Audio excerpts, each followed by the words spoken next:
What's up, boy? What up? Ain't shit. Oh my God, guess what? Mm. I'm going to my first WWE fucking SmackDown Madison Square Garden wrestling Nice event. Good for you. Have you ever been? Oh, you just said your first one. Yeah, it's my first I one. went to WrestleMania 17 in Houston. All the nerds listening, they know that's a big deal. Is it? What It number is. are they on now? What number? I don't know, but 17 was like one of the A big legendary one? ones. Okay, Yeah. Okay. I was not. I stopped being a wrestling fan when I was like 11 because my mom took me to my first karate class. in my first karate class, the dude came out. He's like this 40-year-old dude. He had the karate outfit on. His toes were fucked up completely. They just looked horrible. That's what I remember. He walks in and the first words he summons silence. We're all quiet and he goes, "Wrestling's fake," and he just breaks a board. And I was like, oh my God. Which is the most wrestling ass thing to do, dude. That's what a wrestler would do. Never watched wrestling again. Dude, but what he did was so much theatric, you know? It's like literally what they do. Bro, He might as well have come out to intro music. Well, it got my ass because I was sitting there like, oh my God. He was like, "Wrestling's fake." And the next day, and I used to love wrestling. Next day I went to school, I was like, "You fucking losers." Dude, You're still that's all it took for you to turn your back on The Rock and I Kane and The saw that shit Undertaker? in 3D. I saw that shit in real life. His feet were so fucked up. I was like, yo, he has to be. Whoever he been battling, he been like, he's fucked up. I see the battle scars on his toes. But anyway, I'm excited. I'm happy for you.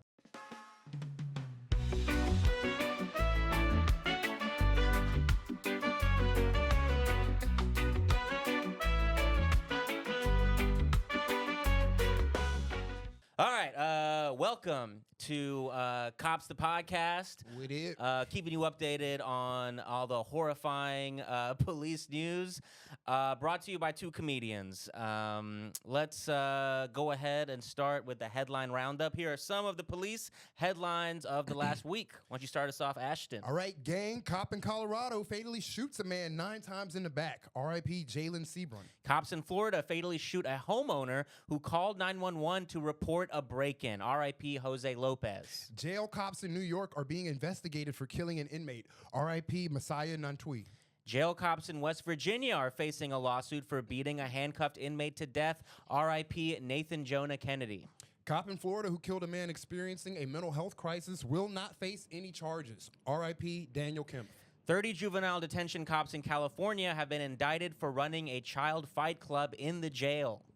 Cop in Pennsylvania stalks and threatens a witness during his child abuse investigation. Cop in Georgia is indicted for tasing a handcuffed man. Cops in Alabama indicted for beating a handcuffed man. Cop in Massachusetts pleads guilty to domestic violence. Jail cop in Illinois indicted for having sex with inmates. Campus cop in New Jersey pleads guilty to stealing college students' nudes. School cop in Wisconsin sets up a hidden camera in the girls' locker room. Cop in Michigan charged with inappropriately messaging a 12-year-old girl. Cop in New Hampshire arrested for child porn. Cop in Ohio arrested for child porn. Cop in Alabama pleads guilty to child porn. Cop in Wisconsin indicted for child porn. Cops in Florida hold a mother and her 3-year-old child face down on the ground at gunpoint. Cop in Florida falsely arrests his new girlfriend's ex-boyfriend. Cop in Florida shoots a teenager for holding a toy gun.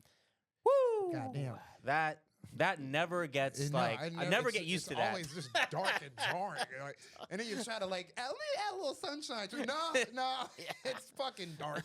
And then I don't ever like pre-read. Like when you send me, I don't ever pre-read these. I go to the file. Is that exciting for you? Surprised. So I can be I'm like, oh, I should probably start really pre-reading. I'll tell you this: even if you do read it before, it doesn't have an effect. Bro. I'm rereading all of it, just like, yeah. Damn. So thanks for tuning in. Today, we will be covering deadly police shootings in Colorado and Florida, cops' increasingly dangerous relationship with a classic suburban American high school game, the tragic death of a $150,000 robot police dog, a police commissioner's identical twin scheme, cops being victimized by states' red flag gun laws, and lastly, more terrible updates from New York's ongoing prison guard strike. Yeah. All right. Did you want? And for our Patreon bonus episode, we're covering fentanyl loving cops, a juvenile detention center's child fight club, multiple cases of transphobic cops being idiots, and a police department's internal controversy about their very own rap video vixen. That's a particular favorite story of mine. So Yeah. we're gonna get speed Yeah. through these. To get That's that's our Patreon. So that's our weekly bonus episode. You sign up for our Patreon, $5 a month. You will get a bonus episode every week. That's pretty much 4 bonus episodes every month for $5. Pretty good deal. If you're not on our Patreon, we ask you still, could you give us a 5-star rating, please? That'll Joffrey really does so much work with this research. He Don't- deserves no. Be for real. Joffrey don't does make it a charity case, but please, Yes. guys, please, this would help. Yeah, no, it would be lovely for you guys to hear all the great work we're doing over on Patreon. The stories are great, so check us out. The stories on Patreon are great. Give us 5 stars either way. Help us spread the word. Now let's go ahead and start. Ashton, you want to kick us off? All right, we're going to Jacksonville. We're starting the show off in Jacksonville. An off-duty Florida Department of Law Enforcement agent shot an 18-year-old Bishop Kenny High School standout football player in the arm on Wednesday while the student was playing a game of senior assassin in Nassau County, officers said. Now, senior assassin, before we go on with the story, Joffrey, can you explain to the audience what senior assassin is? As a kid who grew up in the suburbs, we also played senior assassin. It's basically just a game, senior year of high school, whether it's like for us, it was like a theater kids. The theater kids would be like, okay, we're playing senior assassins. That means outside of theater class, the game is on, and you use like a Nerf gun or a water gun, and you sneak up and do like assassinations, and the last person standing wins the game. So basically, just toy guns. You're Toy playing, guns. Okay, so that Establishes a lot. Yeah, Yes. the kids are playing. They're a senior assassin. They're just playing with toy guns, assassinate each other. You know, pretending to assassinate each other with fake weapons. That's the basis of the story. Remember, you have First Amendment rights. Second. Second. Oh shit. I don't know the amendments, but in a country where you're not allowed to have weapons, these kids have fake weapons, and this Florida cop shot a kid for participating in this game. The incident occurred around 6 a.m. on Purple Martin Drive in Yulee when the FDL agent noticed 3 people prowling outside the residence in the dark. The Nassau County Sheriff officer said, these type of games may seem innocent, but when you have a young people sneaking around in the dark and carrying objects that could be mistaken for weapons, you're creating a potentially deadly situation, said Nassau County Sheriff Bill Lepper. The student who was shot was taken to the UF Health with non-life-threatening injuries and is expected to be okay. So Thank God. Good. But thankfully, the student will survive. But this incident demonstrates exactly why parents need to take seriously and speak to their kids about the dangers of these type of games. Lepper added, the next time this happens, it could be someone's life. That was the cop speaking. The cop threatening. Next time, maybe you won't be so lucky when we shoot a child for playing an innocent game. Yeah, that's fucking. He was like, I told you that this game is dangerous. I could kill you. The dangers. Yeah. That's like, you know, one, I mean, I think like the obvious like hypocrisies of this story is they're in Florida. They're in the South. So these are just gun carrying ass state. So real guns. Like guns are as normal as the bath salt needles are in the state or whatever the hell. But they like, so the fact that they shoot first and ask questions later is crazy. Like, I mean, look, obviously we weren't there, but I'm imagining the context of like these teen boys, quote, prowling around the word that he used. Yeah, I know, right? It probably was accompanied with like some laughter, some like, young looking kids. They know it's the time where this game is being played. And like literally what you said, shoot first, ask questions later. Like whatever happened to like, hey, freeze, like hands up. Like, I'm not going to sit here and say a gun, like, because it was 6 a.m. I'm not going to act like a gun, like you're going to be on alert or what the fuck is going on. But you're going to figure out what's going on before you start blasting on fucking, oh shit, there are kids. It's blasting time. Kids again? Damn it, John, stop it. You got to start, you got to take a second step. Yeah. Sorry, because that's like Tamir Rice. Tamir Rice was exactly kid at the park playing, playing with a toy gun, a legal thing. They make them. And a cop pulls up on him, kills him. So that's why, you know, you take these type of stories seriously. You know, of course, you know, if you have a toy gun, you want to tell your kid, hey, don't be dumb out there. Don't be like, don't look, don't scare people because it's potentially people don't know what they see. Yeah. If I go outside at 6 a.m., I might be like, what the fuck? Is that a gun? Oh, no, kids playing. So, It's very real you bringing up Tamir Rice because the fact is this was a happy ending story. We get to make jokes and have fun about this story because it ended up being very lucky. The kid survived. The kid lived through his bullet hole. Yeah. But so it's very true. But I do want to share sort of the backstory on my end of finding this story. It's actually pretty funny. Like, I was just on TikTok and I saw kids playing that game, and it reminded me that, like, every year, the past 2 years, cops have, like, come out on, like, their local news and issued warnings being like, hey, we noticed this new game kids are playing, which that's already funny. It's not a new game. It's been going on forever. And they'll come out and warn everyone, like, hey, maybe y'all shouldn't be playing this because who knows what could happen? Who knows what kind of crazy people there could be out there who would see a child playing a game and just start blasting away. Who knows? It's such a crazy admission. They're like, you got to stop playing these games. It confuses us. I'm confused. Yeah, but then like their warnings were true because I was trying to find those stories this year. Instead, come across, a kid's actually been shot. Oh my God, the cops were right. Yeah, he was shot by a cop. Yeah, this is. Of course, the cops were projecting this whole time, and now it finally happened. An off-duty cop, by the way. Like, he had no reason to do this. Well, I told you guys to stop playing cops and robbers. I get confused. I thought it was a real robber. That's why I shot the 12-year-old.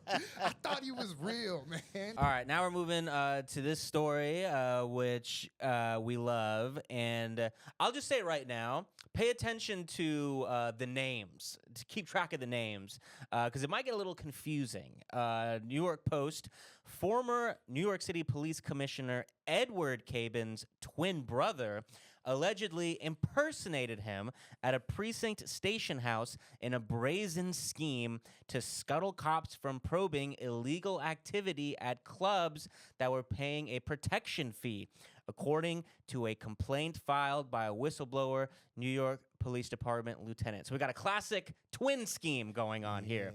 James Cabin showed up at the 34th precinct in Washington Heights at least 5 times and falsely led cops to believe he was his brother to, quote, influence precinct enforcement activities related to lounges and other forms of nightlife entertainment. The Cabins are 58-year-old twins from the Bronx. 58-year-old twins? Stop it. Yeah. Isn't it funny? Like, twins can grow up and be elderly twins. This is one of the most disgusting things I've ever heard. 58-year-old twins? Yeah. Ew. This is not the twins that Kid Rock or whoever was singing about when he was like, I have strong opinions on twins, bro. I'm like, yo. Clearly. No, these twins. They don't get to be that old. That shit is demonic. I don't trust it. Continue. The Cabins are 58-year-old twins from the Bronx. James Cabin, a former police officer, so this is the imposter, was fired from the department 2 decades ago after a fight with a taxi cab driver. Mayor Adams appointed Edward Cabin to commissioner in 2023, but he resigned in September 2024 after his phone was confiscated amid a federal probe involving club enforcement. So they're both fired police officers. That's kind of adorable. That's a twin study right there. Wait, the cop was the one twin was impersonating his brother who was a cop who's also fired? I think he's ended up being fired. Okay. Yeah. Precinct Commander Anudi Castillo and his subordinates facilitated this deception, allowing officers to believe that orders were coming from the police commissioner himself, according to the complaint. Quote, the CO would always say, Cabin is coming. Former 34th Precinct Integrity Control Officer Lieutenant Emilio Rodriguez, who filed the complaint, told the Post, quote, we just thought it was the commissioner. I saluted him. Other cops also saluted him. Cabin wore business casual clothes, as his commissioner brother did. He didn't salute back, but he also never said he wasn't the top cop. Rodriguez said. That's hilarious because this part is like so childlike, you know, to be like, well, I didn't say that he wasn't the commissioner. You They just would say assumed I was the police commissioner. exactly. I would say because they would say Cabin's coming. That's true. Cabin is coming. I am Cabin. Yeah, Your Honor, I said Cabin is coming. That's Cabin. The fact that they still pulling off twins. You're supposed to do this like on your 8th grade math test. Like, Exactly. You're a high school fucking chemistry. Can you switch spots with Yes. me, bro? Not You're supposed to do this shit because you and your twin were separated at birth and you want to meet your biological dad, so you pretend to be your twin to meet your dad. That's why you do this shit. Is that the plot to Freaky Friday?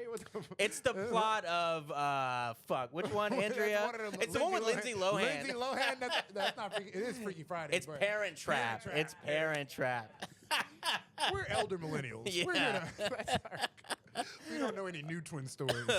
Let's go back. While at the precinct, James Cabin met with Inspector Castillo and his Special Operations Lieutenant Michael DeSanto. The meetings took place between January 2023 and September 2024. Rodriguez, is the whistleblower, told the Post he saw James Cabin at the precinct, quote, over 5 times. And after the visits, Castillo and DeSanto would allegedly tell the cops not to investigate 311 complaints at certain businesses. Quote, despite numerous reports of crime, noise complaints, and parking violations, Castillo and DeSanto instructed officers to immediately close out 311 jobs without responding. Castillo did what the commissioner's brother wanted to ensure he and DeSanto would both be promoted, according to the complaint. That's my favorite part of this story. That's the most revealing part of the story. Because what that is it's basically saying they're basically some Washington Heights Dominican niggas. That's all that's happening here. These like the realest Washington Heights Dominican niggas in the world. They stopped the 311 complaint from that. That means a Karen was like, "Hello, it's 180. I'm on 184th Street. There's a barbershop that's been open till 6 a.m. They won't stop playing merengue music." Yeah. And they're like, "Hey, listen, mommy, you gotta go back inside. Mommy, the party's just getting started, mommy. You gotta go back in. It's 6 a.m. Yeah. And it's the fucking barbershop. That's what they're. That's why I love this. I'm like, because I lived in Washington Heights for like 2 years. I know they basically.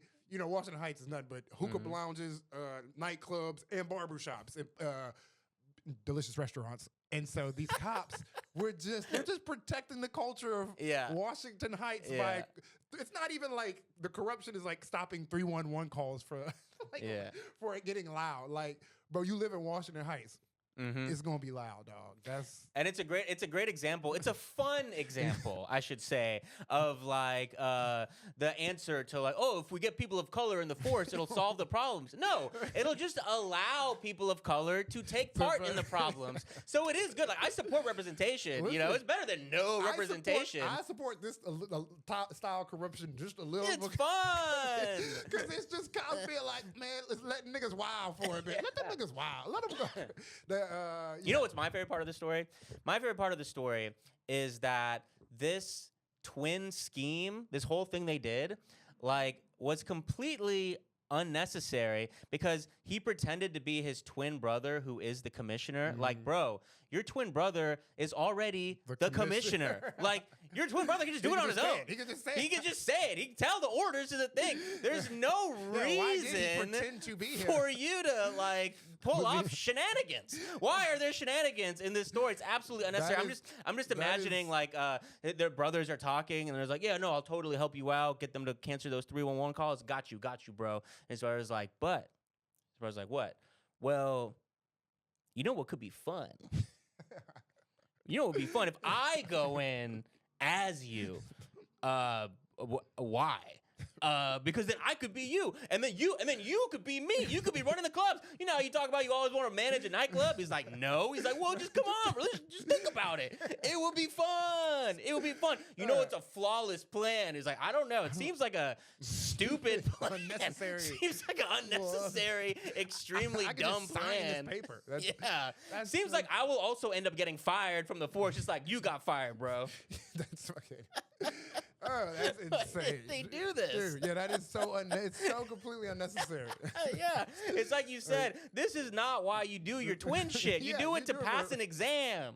I mean, it's just cool that it's cool that you can see two twins they both can be the evil twin. Yeah, That's pretty nice. Yeah, the they're evil both- twin and the eviler twin. We're Who's both. who? Yeah.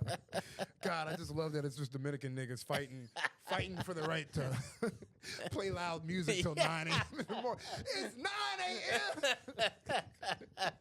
He's like, don't worry, Poppy. I'm going to get into the police and I'm going to change the rules. Yeah. He's like, you can trust me because I am the commissioner. Yeah. Guy's like, you keep saying that. Why do you keep saying that? That's a little kind of weird how you keep repeating that. That's a great story. Great story. All right, moving on.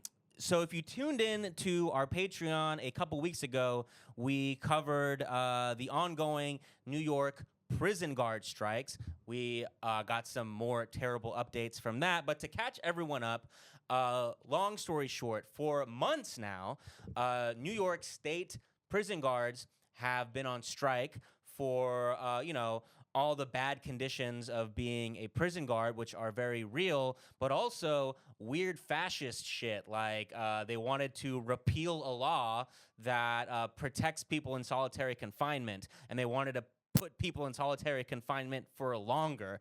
And so they've been on strike for all that. Well, our Governor Hochul, kind of like preemptively celebrated the ending of this strike because, one, she caved in. Mm-hmm. She repealed that law that protects people in solitary confinement. Jesus. And so yay, good job, Hochul. And so then some of the prison guards went back to work. And then Hochul kind of like wiped her hands of it like, oh, yay, we did it. Mm-hmm. No, you didn't, because a lot of the prison guards are not back to work. Probably because, none of our other demands were met, except we can just torture people for longer. And so the strikes and the effects of the strikes are still going, and it's really becoming urgent. So I'm going to read here first from CNN. New York State Police say they're investigating the Saturday death of an inmate who was housed at an upstate medium security prison, reports of which Governor Kathy Hochul called, quote, deeply troubling on Monday. Messiah Nantwi, a 22-year-old inmate at Mid-State Correctional Facility in Marcy, died at a hospital, state police said up Monday. Although authorities have not said what led or caused the death, the New York Times reported that 9 prisoners, 7 of whom agreed to use their names, said in interviews the inmate had been brutally beaten by correction officers at Mid-State. So another horrifying tragedy. Rest in peace, Messiah Nantwi. We don't have much details on this except for the words of these fellow inmates who I obviously believe, especially because this is on the heels of the recent charges that have come to light of these very same, not maybe at the same prison, but same state prison guards in New York on tape beating to death Robert Brooks. So this is a thing these fuckers have been doing. And now I'm going to read from another article. This is from Spectrum News. This is just local news reporting. Franklin Dominguez, a 35-year-old prisoner at Sing Sing Correctional Facility in Westchester County, has died. He was the 7th person to die in a state correctional facility since correction officers walked off the job in an illegal wildcat strike, protesting restrictions on solitary confinement. Dominguez's mother last spoke to him about 2.5 weeks ago. Prison staff found Dominguez unconscious in his cell, according to New York State Department Corrections. Staff called an ambulance and tried to revive Dominguez with CPR, a defibrillator, and the overdose drug Narcan. EMTs also tried to revive him, but a doctor from a local hospital pronounced him dead at 8:48 p.m. Wednesday, February 26th. Dominguez left behind 4 children. His sister said he had struggled with hard drugs since he was 16 years old. So, again, tragic. R.I.P. Franklin Dominguez. This is more in line with, all these people are dying.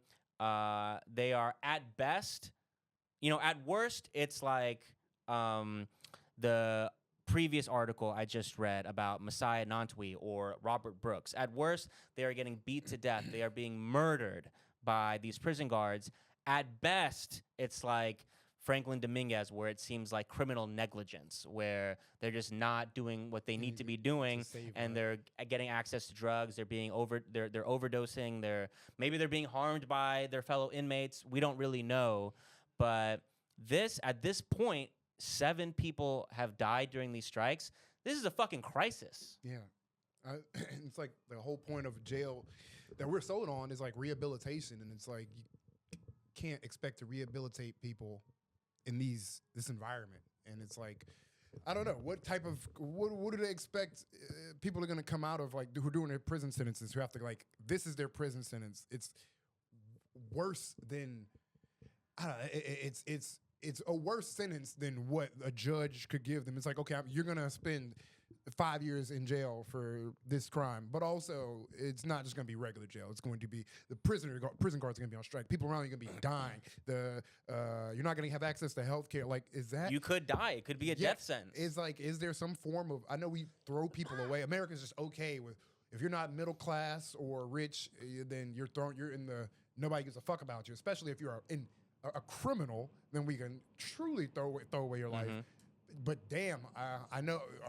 Is there no floor for like basic necessities or like basic healthcare, basic rights? Do prisoners have no rights to like living? Or I genuinely want to know. Like when we throw people in jail, is it just like straight up you are now property? Your life is nothing. And so like we're here at this point arguing over.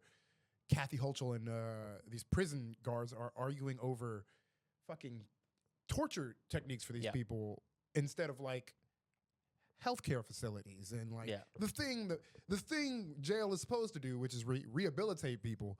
We're not even nowhere near having that argument or those. That's a great point. The solitary confinement is a point of contention. Like, these prison guards have shown like absolutely no remorse for their murder of Robert Brooks. They have offered no like, we could definitely like implement this, and this, so that some tragedy like this won't happen again. Like, oh my God, like none of that. These do not get it twisted. Like, this is some sympathetic like labor movement. These are the fucking ops. This is fascism. The things they want are like waterboarding prisoners. It's insane. It's like, we're not waterboarding, like, I'm not being facetious here, but like, the things. I mean, solitary confinement is regarded as torture in a literal sense with like much of the world. So literally torture. I don't know. I like being alone sometimes. So I'd be like, I can take a little solitary confinement. But forced solitary confinement is absolutely torture. Damn.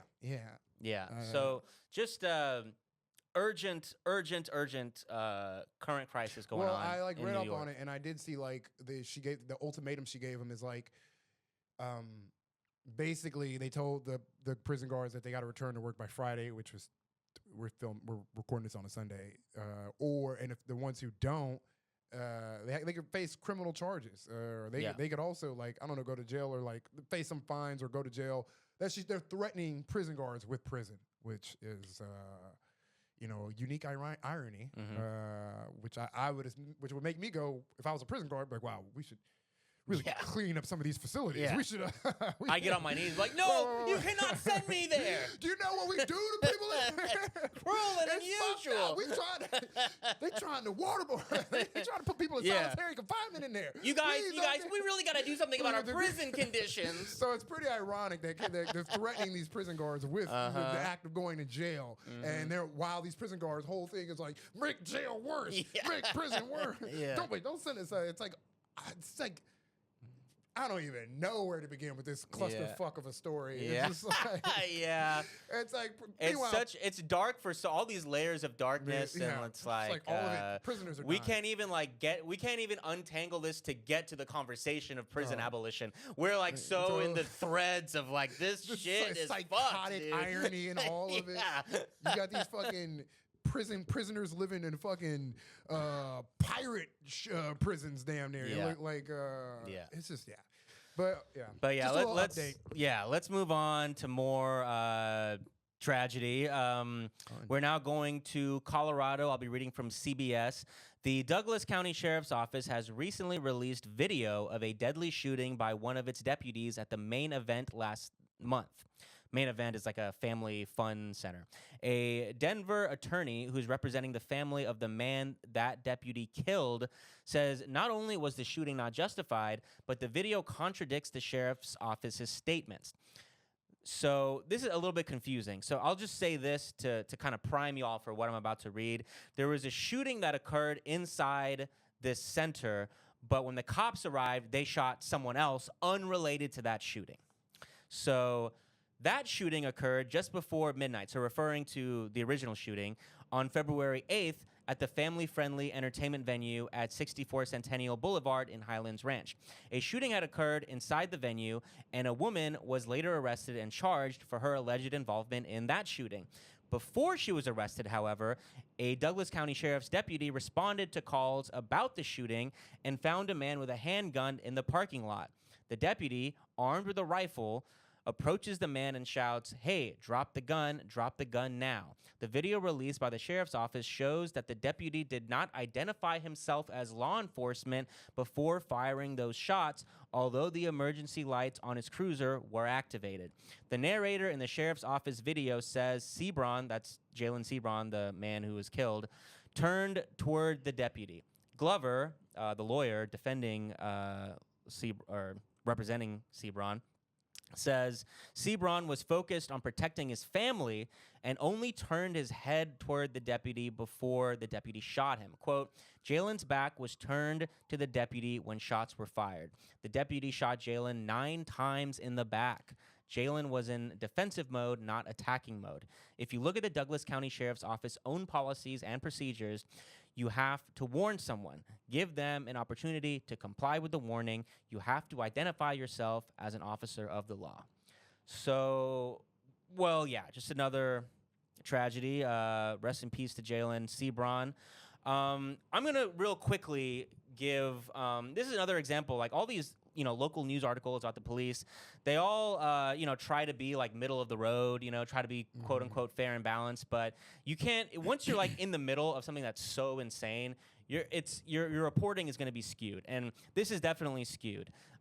If you watch the body cam footage, it's ridiculous and horrifying. Basically, imagine there's a shooting. A shooting just happened. There's chaos going on. People are trying to protect themselves, protect their families, right? So you see in the body cam footage, this cop speeding up and is like already like getting out of the car before the car is fully stopped. He's got a fucking like giant rifle on him. He runs up. He sees a man next to his car with a gun in his hand. His back is turned towards the cop. The cop just says like maybe like, he says one thing to him. Hey, drop the gun, it says. Hey, drop the gun. And then immediately just starts unloading. Shoots him in the back 9 times. All Jalen has the time to do is slightly turn his head back in the cop's direction before he's killed. And now, to address the, he had a gun, motherfuckers out there, one, you're allowed to have a gun. It's Colorado. And 2, there was another shooting that just took place inside. This man was with his family. So I think if you're not, a racist psycho, it's pretty safe to assume he was probably trying to make sure his family was safe rather than, like the sheriff's office said, pointing his gun around, which is a complete lie. He was not doing that at all. He wasn't even facing the officer. So it was a bunch of lies by the sheriff's office that are now being debunked by this video where we see a cop arriving at a situation, handling it in the absolute worst way, and shooting a man in the back 9 times who is now dead. Jesus, man. That's crazy. At a family-friendly event, too. That's like a family, the main event. Mm-hmm. That's it sucks that chaos will interrupt like that in the most not even random, just like kids are everywhere. Like what a horrible day for kids to see. Just someone shooting up a Chuck E. Cheese and then cops coming. And make it worse, like as horrifying as that is, no one had died in that shooting. Cop arrives, someone dies. Think about the kids, how the kids' perspective of that. Just they see shots firing, like, oh my God, bad things are happening. Oh, thank God the cops are here. Bam, and then they shoot the wrong person. It's like, what is a kid supposed to assume? But like, they can't. If I was a kid, I'd be like, that'd be their first interaction. Like, most likely, they're probably their first interaction with the police, and they're like, what? They're shooting the wrong people. Don't call. They wonder why there's like so little. There's so much distrust of police in communities. It's like shit like this. It's like no. God, they come in like cowboys, just like I'm here, do, problem solved. That's just like man. Yeah. R.I.P. to this dude. Man. R.I.P. To Jalen Sebring. And now to Orange County, Florida, reading from Fox 35. New body cam footage captures the moments leading up to a deadly deputy-involved shooting at an Orange County home on February 8th, shortly after 11:30 p.m., 26-year-old Jose Luis Lopez was inside his home located on West Castle Street when someone began breaking into his home, the Orange County Sheriff's Office said. Authorities identified the suspect who broke into Lopez's home as Christian Contreras. Deputies said Contreras had planned to stay the night at the residence, but was kicked out after an argument over splitting the cost of beer. He refused an Uber ride home and used a ladder to break into the house, officials said. When deputies arrived at the home, they heard a man yelling for help in Spanish. They saw the two men through a kitchen window and began ordering them out of the residence. Authorities said the deputies saw one of the men, later identified as Contreras, being held, quote, hostage in a headlock and believed he was in imminent danger. Deputies, and again, Contreras is the guy breaking in, who was in the headlock. Deputies could be heard on the body cam video telling the other man, later identified as Lopez, the man who tried to get the cops to come, the homeowner, telling him multiple times to, quote, drop the knife before both deputies fired shots, striking and killing Lopez. According to an arrest warrant, Contreras later told detectives in an interview that Lopez never had a knife, and he tried to communicate with deputies, but he didn't speak or understand English, so his communication attempts were unsuccessful. Contreras is facing multiple charges, including second-degree murder for allegedly breaking into Lopez's home. Deputies said his break-in led directly to Lopez's death. Good God, what? Yeah. That is insane. That is crazy. So cops, someone can break into your house, and then the cops will come, and you could subdue the person breaking into your house. The cops could kill you, and then be like, damn, you killed that guy. Yeah, sucks that guy murdered you. Wow, I can't believe you killed him. Yeah. What? Yeah. That's crazy. And how, it doesn't even, it's like, just doesn't go, disagrees with reality. It's like, I didn't kill that guy. I literally was in a headlock. You shot him, quote unquote, saving me. Yeah. That's why they shot him, to save him. Mm-hmm. And now, you murdered him. Yeah. That shouldn't even hold up in a court of law at all. That doesn't hold up in a court of logic, my nigga. Like, that shit don't even, we came in to save him, shot the guy who was holding him in a headlock. He killed him. His fault. Like, that's... Shot the wrong guy. Dude, who wasn't even holding a knife. The audacity of these guys. It was literally two friends. One had the other in a headlock. There was no knife involved, and it was not a life or death situation. Bro. And they chose the wrong guy to identify as the perpetrator and fucking killed him. And they were just like, that guy did it. That's... That guy did it with my bullets and my gun. That's like, what a fucking awful story. Yeah, and we pretty much have two of them. I mean, there's some really there's similarities between the two. Cops showing up, ready to shoot and kill the quote unquote wrong person. I mean, yeah, the wrong person. Like, I'm not saying anyone should have died in either one of these situations, but the person they chose to fire their guns at and murder were not the reason why they were called in the first place. For a situation over a fight over split beers, over not paying for beers, they've escalated. It's a classic cop escalation. Mm-hmm. Fucking You know, you are allowed to be a petty king. If you want to fight somebody over not paying a beer, you're allowed. I mean, you want to kick them out of your house. You're allowed to do that. You don't deserve to die. Yeah. Die for shit like that. Shit shouldn't escalate, domino effect into your death. That's insane. Yeah, I just the cops just yelled out it was a knife. Yeah, there was no knife. Yeah, and they still get to be like, well, murder.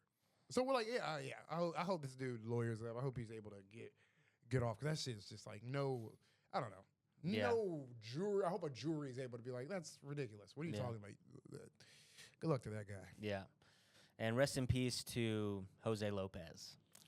So, let's go on to the next story. Right. Ashton, you got this one? I got the next one. All right, we going to Honolulu, folks.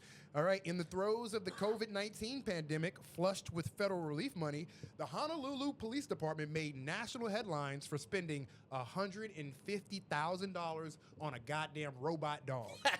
A fucking robot dog. Robot dog is just a hilarious term. Like, at least come up, if you want to defend purchasing a robot dog, have like a fancy, cool name for it, and not just, literally a robot dog. We want a robot dog. Give us $150,000. But boss, it's a robot dog. We're supposed to double boss.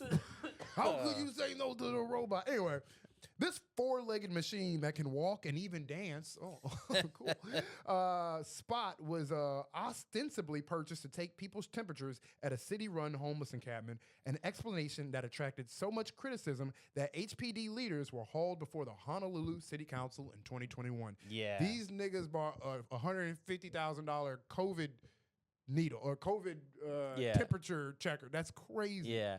In dog form, in robot dog form, for no reason. Bougie ass cops. Yeah. I don't want to touch the homeless. Let's get. But literally because of that. Literally because of that. Guys, I don't want to touch the homeless. Let's get a robot dog. To do it. Who are you? What fucking Arrested Development, Miss Bluth, whatever the fuck. What kind of bougie ass cops? Okay, you're already in Honolulu. I fucking hate. Okay, they defend at the city council, and when they were called to city council in 2021, they defended the six-figure purchase by saying Spot would actually be useful for years to come. The ideas you can come up with would be endless as far as its future potential use beyond the pandemic. Hilarious. They don't even have any ideas right now. Like the ideas we could potentially come up with, once we put our minds together and begin the process of trying to think of ideas, can you imagine the ideas we might think of? Bro, if we had these robot dogs during the civil rights era, we wouldn't even be worried about this DEI shit. None of this DEI. Just think about all the applications. The applications. Like, what? That's fucking nuts, dude. Anyway, 4 years later, Spot, and this was 2021, right? So 4 years later, Spot is playing dead. The department still has the robotic dog, but is not deploying it at all at this time. In fact, Spot hasn't been used since 2021. She said the department apparently doesn't know what to do with it. Apparently it broke. Yeah, no shit. They don't know what to do with your broken robot dog sitting in the broom closet next to some extra Swiffers. What the fuck? This is like, and cops are like, you see a robot dog, you think, oh my God, they're going to replace cops. No, it's not just replacing cops. Fucking Paw Patrol. Get on this. This is your business. They taking your jobs from, I got a little sister. I know about Paw Patrol. Sure. No, it's a touchy subject. Yeah. I just can't get over the phrase $150,000 robot dog. That's crazy. That's crazy. Can you imagine like being an unhoused person in one of those encampments, just wondering like will this state will our society like be able to have the sympathy to pool the funds and to be able to reach out and help me, and then you look out of your tent and you see 150,000 robot dog coming up to you, not food, not housing, a robot dog whose job it is to make sure a human doesn't interact with you. Yeah. And the homelessness situation, by the way, is all like exacerbated by American tourism to Honolulu. So like we're going to Hawaii, just ravaging their resources, destroying like the places for people to live, all for them to be harassed, all for the homeless people that we're displacing for our tourism to be harassed by robot dogs. I don't know what kind of dystopian Brave New World Aldous Huxley novel we're living in, but this shit is dark as fuck, dog. I don't want to go to Honolulu and see homeless people chased by a robot, dog. Yeah. That shit is not zen, bro. Yeah. This shit is not what I thought I was. I thought I was gonna just see like some Yeah. fine ass like Honolulu. What are they?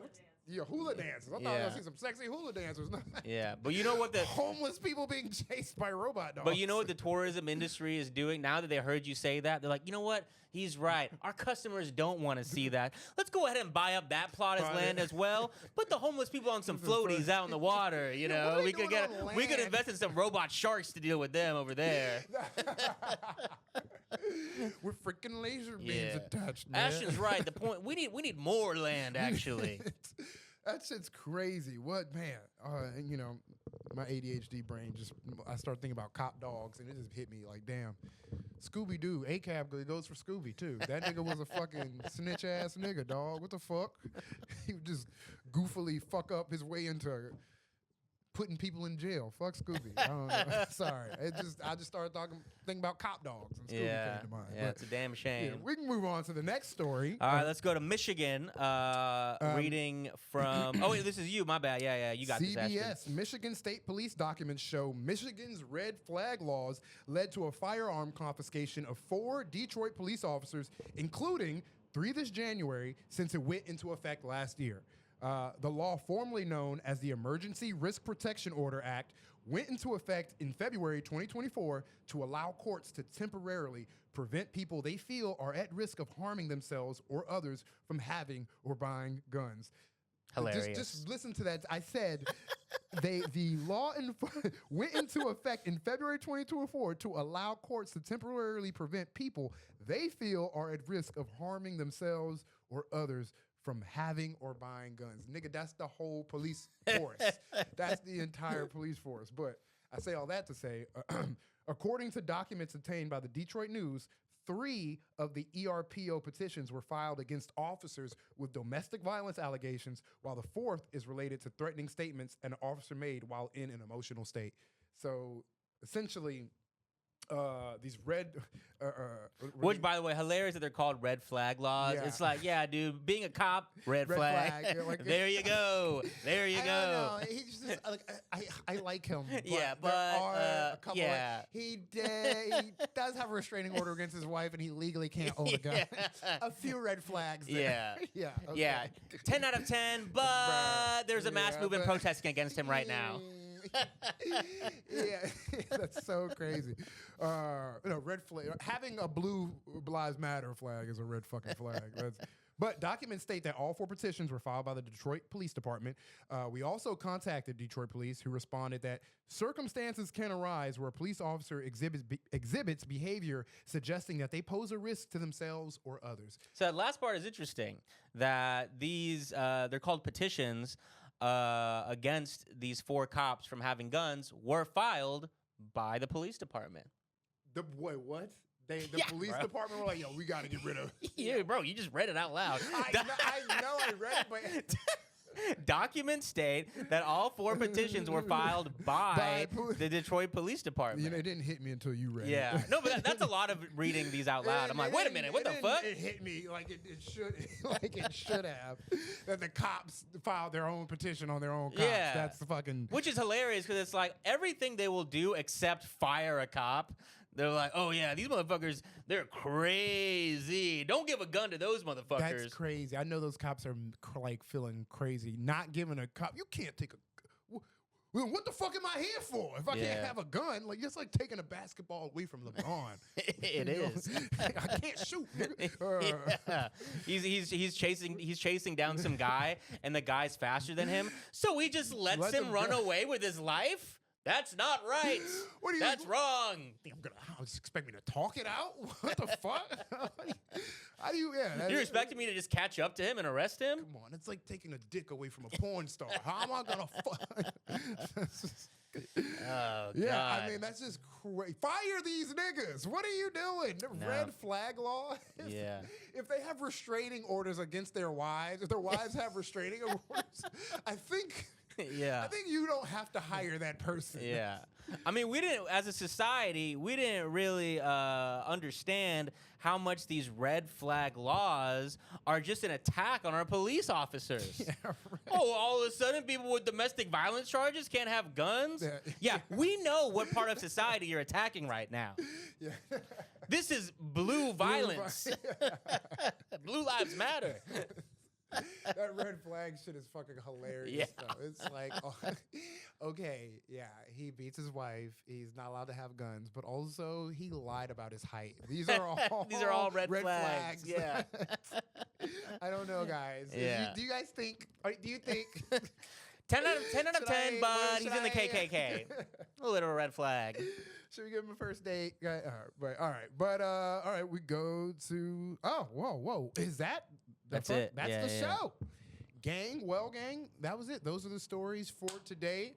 We had a lot of good, fun ones, a lot of fucking sad ones. As that's just the way the cookie crumbles with these things. And we got a lot more in the Patreon. So stick around. If you want to hear more stories from the week, sign up for our Patreon. Just $5 a month gets you your weekly bonus episode. And again, either way, nice little 5-star rating would help us out. But regardless, we appreciate y'all listening. Thank you. Peace.